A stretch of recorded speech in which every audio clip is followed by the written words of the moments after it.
আসসালামু আলাইকুম দর্শক, আমন্ত্রণ জানাচ্ছি beyond border sports presence dugout dialogue powered by rabbit hole BD.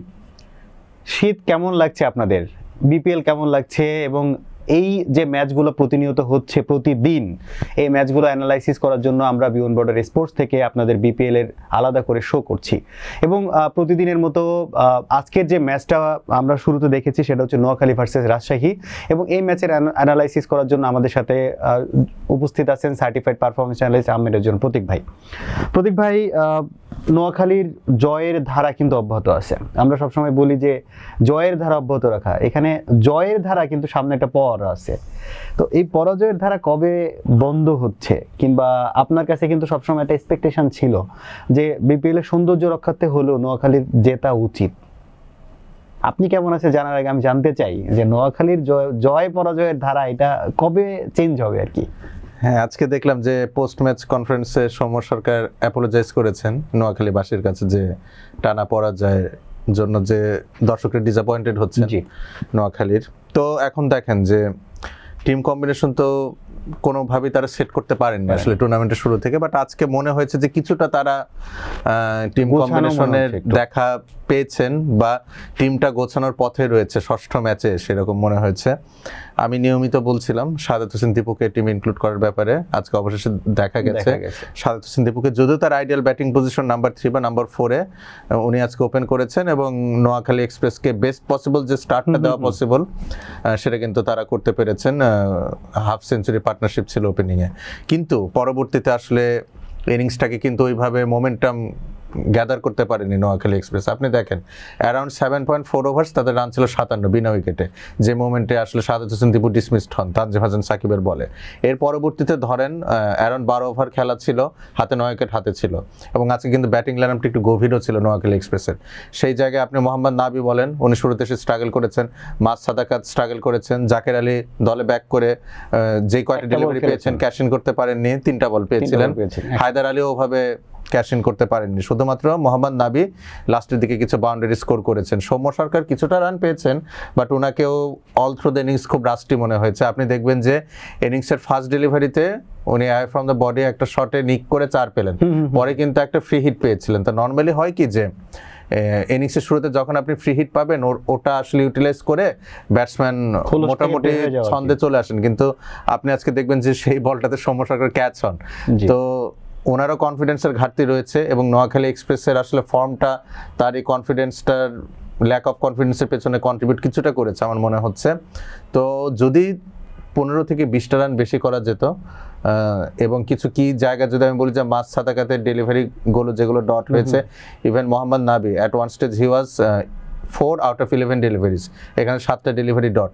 এই বলগুলো যদি ইউটিলাইজ করা যেত, আমার মনে হয় অ্যারাউন্ড 170 নোয়াখালী এক্সপ্রেস যদি আজকে স্কোর করতে পারতো, আজকে ম্যাচ তারা জয়লাভই করতে পারতো। কজ আপনি রাজশাহীতে মোহাম্মদ নওয়াজ ছিলেন না, সাহেবজাদা ফারহান ছিলেন না।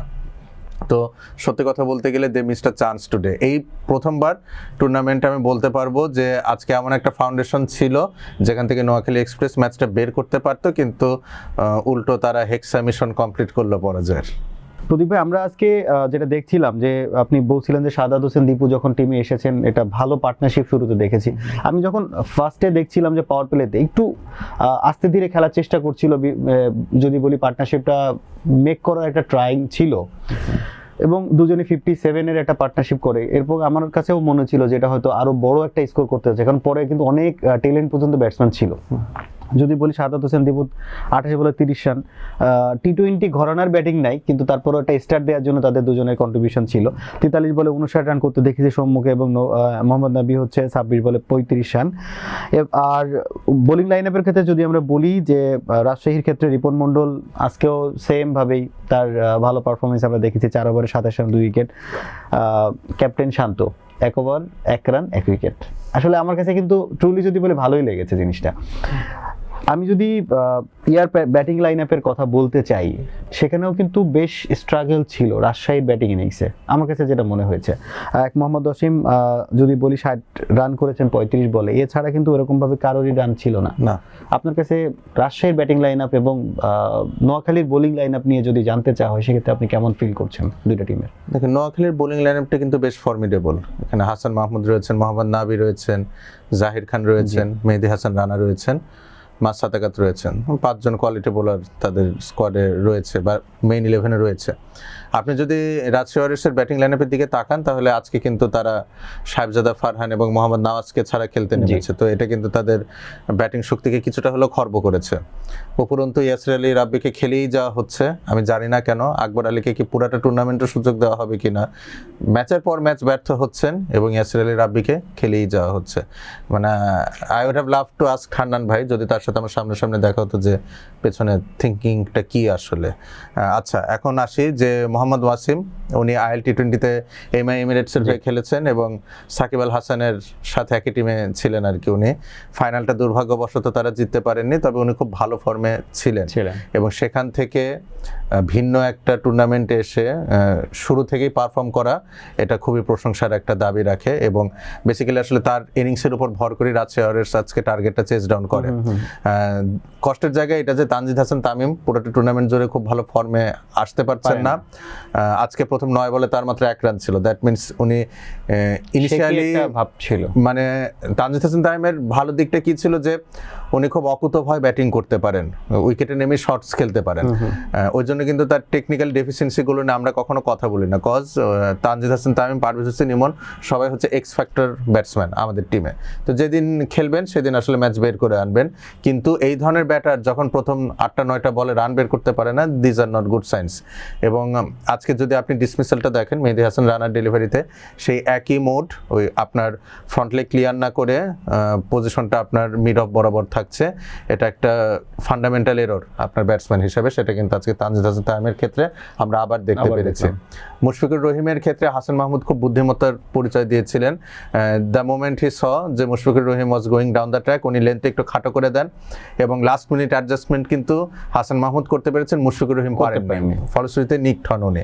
তো আজকে স্ট্রাগল ছিল এবং এটা অনুমেয় ছিল, কজ জিমি নিশামকে আমরা এক্সপেক্ট করছিলাম টিম ইনক্লুডেড হবেন, উনি আসেননি এখনো। এবং ওপরে হচ্ছে আপনার সাহেবজাদা ফারহানও ব্যাট করেননি। ডেথ ওভার্সে মোহাম্মদ নওয়াজের ব্যাটিংটাও ছিল না। রায়ান বাল উনি এসেছেন, উনিও আজকে প্রথম ম্যাচ ছিল। সো আজকে মোটামুটি একটা, আমি এই ম্যাচের প্রি ম্যাচ অ্যানালাইসিসও বলছিলাম যে ফরেনারদের কম্বিনেশন সেট করার ক্ষেত্রে রাজশাহী ওয়ারিয়র্সের একটা চ্যালেঞ্জ থাকবে এবং সেই জায়গায় সাহেবজাদা ফারহানের রিপ্লেসমেন্ট অলরেডি হয়ে গেছে। এখন খুব আদর্শ হবে যদি জিমি নিশাম আসলে টিমে ইনকর্পোরেটেড হন, তাহলে আসলে লোয়ার ডাউন দি অর্ডার বা লোয়ার মিডল অর্ডারে একটা ফায়ার পাওয়ার আসবে। আপনি দেখেন ইয়াসির আলী রাব্বি ফর্মে নেই, মেহরাব হোসেন ফর্মে নেই, তানজিম হাসান সাকিবও ব্যাট হাতে খুব ভালো করতে পারছেন না। তো যেই দিন রাজশাহী শেষ 4 ওভারে 40 বা 45 রান দরকার হবে এবং টপ অর্ডার বা মিডল অর্ডারের কোনো ব্যাটার ক্যারি করবেন না, যেদিন অনেকদিন হয় যে টপ অর্ডার বা মিডল অর্ডারের কোনো ব্যাটার থাকেন না লাস্ট 4 ওভারে, সেদিন কিন্তু রাজশাহী ওয়ারিয়র্সের জন্য খুবই ভোগান্তির বিষয় হবে। তো it's high time to include Akbar Ali, cause উনি আসলে এই ধরনের সিচুয়েশনের জন্য টেইলর মেড এবং আমি চাইবো, খুব ডিপলি চাইবো যে সামনের ম্যাচ থেকে আকবর আলীকে সুযোগ দেওয়া হোক, কজ অলরেডি সাদাত হোসেন দীপুকে কিন্তু ইনক্লুড করা হয়েছে, তো হয় নট আকবর আলী। না, আপনি প্রিভিয়াস অ্যানালাইসিসে আমাকে বলছিলেন যে আমার অনেক ফেভারিট প্লেয়ার, কিন্তু আমি আবারও বলতে চাই ওনার পারফরমেন্স যাই থাকুক না কেন মাঠে, ওনার ওই মাঠে ঢোকার অ্যাপ্রোচ, ফিল্ডিং করার অ্যাপ্রোচ, এই অ্যাপ্রোচগুলো প্রচন্ড স্ট্রং, বডি ল্যাঙ্গুয়েজে মনে হয় যে উনি এখন কিছু করে ফেলবেন ইনস্ট্যান্ট। হ্যাঁ, আজকে ইভেন মোহাম্মদ নাবির যে ডেলিভারিটাতে উনি ডাউন দ্য উইকেট গিয়ে শট মারলেন, আমি তো ভেবেছিলাম বাউন্ডারির না, স্টেডিয়াম বাইরে চলে গেছে, অনেকটা ওরকমই আর কি, বা দোতলায় গিয়ে পড়বে এরকম মনে হয়েছিল, বাট আসলে তো লং অনে হোল্ড আউট হলেন। সো আমার মনে হয় ওনাকে একটু বিশ্রাম দেওয়া উচিত, অনেক পরিশ্রম গেছে, আকবর আলীর সুযোগ পাওয়া উচিত। আমরা আশা করি আমাদের কথা হান্নান ভাই পর্যন্ত পৌঁছাবে এবং হান্নান ভাই আমাদের কথা শুনবেন। আর ইনফ্যাক্ট আমরা জানিও না যে আসলে আকবর আলী ফিজিক্যালি ফিট কিনা কিংবা ওনার কোনো ইনজুরি আছে কিনা। মেবি নট, কজ আমরা তো দেখছি যে উনি নেটে প্র্যাকটিস করছেন রয়েছেন। তো আসলে বলা মুশকিল। আকবর আলীর বিষয়টা কেমন যে উনি স্পিন বোলিং এর এগেনস্টে খুব ভালো। ধরেন যে ডেলিভারিটাতে আজকে ইয়াসির আলী চৌধুরী আউট হলেন, এটা আকবর আলী হলে খুব ইজিলি ডিসপ্যাচ করতে পারতেন। উনি কিন্তু নাজমুল ইসলাম অপুর 1 ওভারে 5টা 6 মারারও রেকর্ড রয়েছে আকবর আলীর বিপিএলে। So he knows how to play quality spin bowling.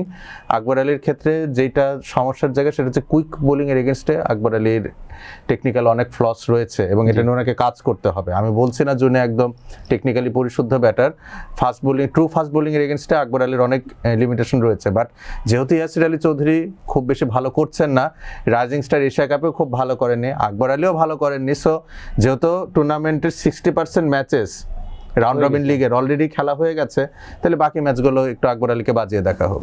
এটা আমরা আশা করি হানান ভাই শুনবেন এবং তার টিমটাকে যাতে আরো স্ট্রংলি প্রেজেন্স করা যায় এবং বাকি ম্যাচগুলো জিতে তাদের একটা সুযোগ থাকে, এরকম কিছু হয়তো আই হোপ হানান ভাই দেখবেন এবং তার টিম কম্বিনেশন দেখবেন। ধন্যবাদ প্রতীক ভাই। আমরা একবারই শেষ পর্যায়ে চলে যেতে চাই। এই দুই দলের ক্ষেত্রে একবারে সামারাইজ করে যদি জানতে চাওয়া হয় যে কোন কোন পয়েন্ট একদম ইনিশিয়ালি চেঞ্জ করা উচিত কিংবা ডেভেলপ করা উচিত। স্ট্রাইক রোটেশন, নোয়াখালী এক্সপ্রেসের ক্ষেত্রে আজকে অনেক ডট বলস খেলা হয়েছে, এই জায়গাটা তাদের নজর দিতে হবে। এবং রাজশাহী ওয়ারিয়র্সের ক্ষেত্রে জিমিন ইসলামের আপডেটটা কি এটা আমার জানা নেই, যদি উনি ইনক্লুডেড হয়ে যান তাহলে যে লোয়ার মিডল অর্ডারের যে ব্যাটিং ফায়ার পাওয়ারের অভাবটা এটা অনেকটাই পূরণ হবে। আর তা যদি না হয় ইফ পসিবল আসলে আকবর আলীকে ইনক্লুড করে এটা যদি সমাধান করা যায়। রাজশাহী ওয়ারিয়র্সের ওপেনিং এখন ওকে, মোটামুটি মিডল অর্ডারও ওকে, মুশফিকুর রহিম, নাজমুল শান্ত রয়েছেন। সো তাদের দুশ্চিন্তার একটাই জায়গা লোয়ার মিডল অর্ডারে ফায়ার পাওয়ারের অভাব। আই হোপ এটা কম্বিনেশনটা ঠিকঠাক হয়ে বিপিএল এ আরো ভালো খেলবেন নোয়াখালী এবং রাজশাহী, তারা দুইটা ফ্র্যাঞ্চাইজি। ধন্যবাদ প্রতীক ভাই। দর্শক, আপনাদের কেমন লাগছে বিপিএল, কিংবা আপনাদের যদি কোনো মতামত থাকে যে নোয়াখালী দলে এই প্লেয়ারদেরকে আপনারা দেখতে চান কিংবা রাজশাহী দলে এই প্লেয়ারদেরকে দেখতে চান কিংবা কেমন বিপিএল দেখতে চান, সেটাও আমাদেরকে জানাবেন। বিপিএল এর সঙ্গে থাকুন, বাংলাদেশ ক্রিকেটের সাথে থাকুন, ক্রিকেট দেখুন, ভালো থাকুন, সুস্থ থাকুন। আসসালামু আলাইকুম।